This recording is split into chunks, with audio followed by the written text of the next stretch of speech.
Mark సువార్త 9వ అధ్యాయం 39 page number 39, అధ్యాయం 9, వచనం 23. యేసు, నమ్ముట నీ వలన అయితే నమ్మువానికి సమస్తము సాధ్యమే. దేవునికి స్తోత్రం. హల్లెలూయా. నమ్ముట నీ వలన అయితే నమ్మువానికి సమస్తము సాధ్యం. మనం నమ్మితే ఎలాంటి కార్యమైనా జరిగిస్తాడు. మనం నమ్మితే ఎన్ని అప్పులున్నా ఆయన విధిస్తాడు. ఆమేన్. నమ్మితే ఎలాంటి రోగమైనా ఆయన స్వస్థపరుస్తాడు. మనం నమ్మితే ఎలాంటి కార్యమైనా జరుగుతుంది. కనుక నమ్మాలి. మోకాళ్ళ నుంచి దేవుడు విడిపించిన గాక. ఆమేన్. మోకాళ్ళ నుంచి దేవుడు విడిపిస్తున్నాడు, నమ్మాలి. నమ్మితేనే కార్యం జరుగుతుంది. 18 సంవత్సరం నుంచి నడుము నొప్పితో బాధపడుతున్న స్త్రీ. ఆ స్త్రీ 18 సంవత్సరం నుంచి నడుము నొప్పితో బాధపడుతూ ఇలా నడవలేకపోయేది. ఈ విధంగా నడవలేక ఆమె ఈ విధంగా నడుచుకుంటూ పోయేది.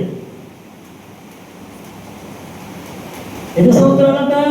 18 సంవత్సరములు నడుము నొప్పితో బాధపడుతూ మందిరానికి ఎలా వెళ్తుండేదట. ఎలా వెళ్తుంది.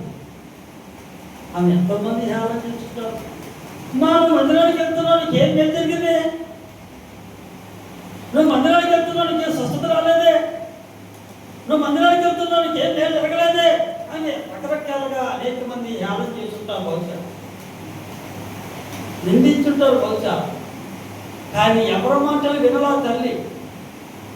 ఎవరో మాటలు వినకుండా దేవుడి వైపు చూసింది. సృష్టించిన సృష్టికర్త యెహోవా దేవుడు నన్ను స్వస్థపరుస్తాడు, నాకు మేలు చేస్తాడు అని నమ్మి బలమైన విశ్వాసం కలిగి ప్రతి ఆదివారం మానకుండా దేవాలయంకి వెళ్తూ ఉన్నది. ఇలా ఒంగోనే కర్రబోతేసుకొని వంగని నడుచుకుంటా ఉంది. నడుస్తుంది. మనమైతే 2-3 వారాలు చూసి పాస్టర్ గారు పలాంటి వాళ్ళు నియామం చేస్తున్నారు, ఎందుకు రాలేదమ్మా మందిరానికి అంటే పలాంటి వారు యాగం చేస్తున్నారు. పాస్టర్ గారు నీకేం మేలు జరిగిందంటున్నారు. నీకేం మేలు జరగలేదు కదా, ఏం కార్యం జరిగింది? నీకు అప్పులు తీరాయా? కోర్టు నుంచి విడుదల వచ్చిందా? నీ సమస్యలు పోయాయా? పెళ్ళి అయిందా? పిల్లలు పుట్టారా? మారు మనసు వచ్చిందా? రక్షణ వచ్చిందా అని ధ్యానం చేసేవాడు ఎంతో మంది ఉన్నారు. కానీ వారి వైపు మనం చూడకూడదు, వారి మాట మనం వినకూడదు. ఒక దినం ఉంది, ఆ దినాన్ని అద్భుతాలు చేస్తాడు. ఆమేన్. ప్రతి దానికి ఒక సమయం ఉంది. ఆ సమయం ప్రకారం ఆయన స్వస్థపరుస్తాడు. ఆమేన్. ఆయన మేలు చేస్తాడు. ఆమేన్. ఆయన అద్భుతాలు చేస్తాడు. ఆమేన్. ఆయన ఆశ్చర్యకార్యం జరిగిస్తాడు. ఆమేన్. ఆయన సూచక్రియలు జరిగిస్తాడు. ఆమేన్. ఆయన మహిమకార్యం జరిగిస్తాడు. ఆమేన్. కాబట్టి యేసుక్రీస్తు వారు నా కోసం ఈ లోకానికి వచ్చి రక్తము చిందించి రక్తము కాచి రక్తము దారిపోతే సరిపోయి తిరిగి మళ్ళీ లేచాడు. ఆమేన్. ఆయన నన్ను స్వస్థపరుస్తాడు అని నమ్మితే నేను స్వస్థత కలుగుతుంది. ఆమేన్. ఆయన అప్పుల నుంచి విడిపిస్తాడని నమ్మితే అప్పుల నుంచి విడుదల వస్తుంది. ఆమేన్. వివాహం జరుగుతుందని నా బిడ్డగా నమ్మితే ఆయన వివాహం జరిగిస్తాడు. ఆమేన్. నేను ఇల్లు కడతాను, దేవుడు అద్భుతం చేస్తాడు, ఇల్లు కట్టించేది ఆయనే అని నమ్మితే ఇల్లు కట్టాడు. ఆమేన్. నమ్మాలి. నమ్మకపోతే నేను జరగదు. లోకల్లో శరీరంగా చూసినట్లయితే ఒక 1000 రూపాయలు ఎవరైనా మనకి ఇవ్వాలంటే ఎంత నమ్మితే మనం నమ్మకపోతే ఇస్తారా? కనీసం 100 రూపాయలు ఇస్తారా? 100 రూపాయలు ఎవరైనా అడిగేవాళ్ళు పోవాయి అంటాడు. ఎవరు మాకు తెలుసు? నమ్మితే ఇచ్చేది, మనం నమ్మలేదు. ఒక దినాన కనీసం ఒక 1000 రూపాయలు నాకు అప్పు కొట్టలా. ఎందుకని? నమ్మలేదు కనుక. ఈ దినాన ఎంతగానో తప్పు కొడుతుందంటే కారణం నమ్మరు కనుక. హల్లెలూయా, స్తోత్రం. కనుక నమ్ముట నీ వలన అయితే నమ్మువారికి సమస్తము సాధ్యమే. దేవునికి స్తోత్రం. హల్లెలూయా. యేసు ప్రభువును స్వస్థపరుస్తారని నమ్మాలి. యేసు ప్రభువు నా పట్ల వివాహం జరిగిస్తారని నమ్మాలి. యేసు ప్రభువు నా పట్ల అద్భుతాలు చేస్తారని నమ్మాలి. యేసు ప్రభువును స్వస్థపరుస్తారని నమ్మాలి. ఎవరికి ఏది కావాలో అది ఆయన ఇస్తున్నాడని నమ్మితే ఖచ్చితంగా 100% కార్యం జరుగుతుంది. దేవునికి స్తోత్రం. హల్లెలూయా. నమ్మిన తరువాత ఒకవేళ వెంటనే జరగకపోతే బ్రతిమలాడుకునే వారిగా ఉండాలి. ఈ లోకములో చూసినట్లయితే ఇంటి ముందుకి అడుక్కునే వారు వస్తారు. ఏమంటారు? అమ్మా, అయ్యా, అమ్మా, అయ్యా అని అడుక్కునే వారు వస్తారు. కానీ వారికి ఇచ్చినంత వరకు కూడా వారు కిచెన్లో ఉన్నామంటే వారు బయట ఉంటాడు. మనం కిచెన్లో ఉన్నాం, వచ్చినంత వరకు కూడా అమ్మా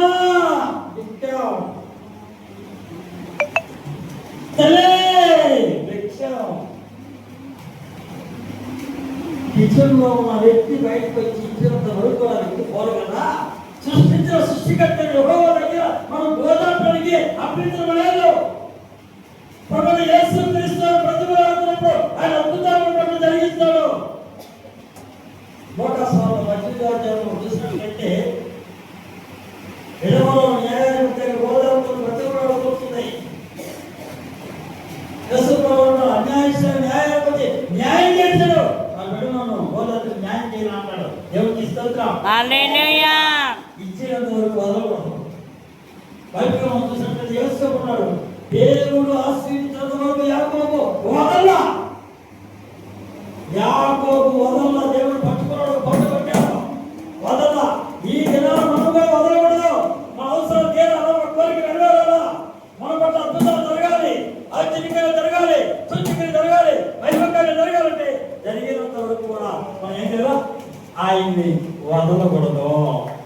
వదలకుండా గట్టి పట్టుబట్టి గోదావరి బ్రతుకులాడుకొని ప్రార్థించే వారిగా మనం ఉండాలి.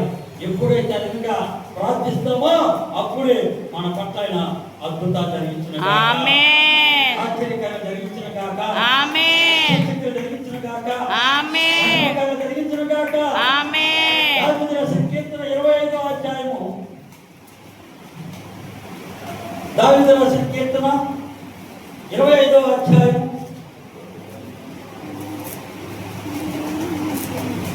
దావీదు రాసిన కీర్తనలు 25వ అధ్యాయము, పేజీ నెంబర్ 463.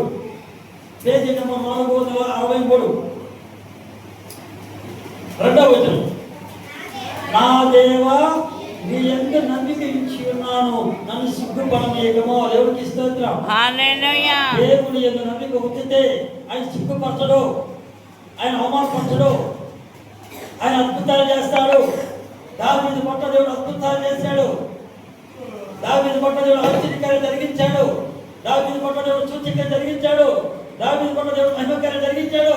పడిపోయిన దావీదు గుడారాన్ని తిరిగి మళ్ళీ కట్టబడినట్టుగా మనం చూస్తున్నాం ఆమోసు గ్రంథంలో.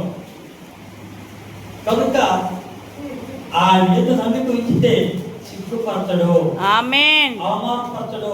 ఆమేన్. కథలు బాగోలేదు. 38 సంవత్సరాల నుంచి ఉన్నాడు బాగోలేక. దేవుడు స్వస్థపరుస్తాడు, నా కోసం దేవుడు ఇస్తాడు నన్ను విశ్వాసం కలిగి ఉన్నాడు.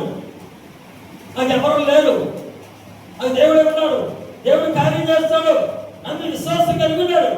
కనుకనే దేవుడు అద్భుత రీతిగా ఆయన దగ్గరికి వచ్చి ఆయన స్వస్థపరిచాడు. దేవుడికి స్తోత్రం. హల్లెలూయా. 38 సంవత్సరాల పక్షవాతంతో ఉండి బాధపడుతున్న సమయంలో దేవుడు అద్భుత రీతిగా దేవుడు స్వస్థపరిచాడు. నిన్ను స్వస్థపరిచి యెహోవాను నేనే, ఆమేన్. యెహోవా రబ్బా. స్తోత్రం. వాగ్దానం ఇచ్చాడు.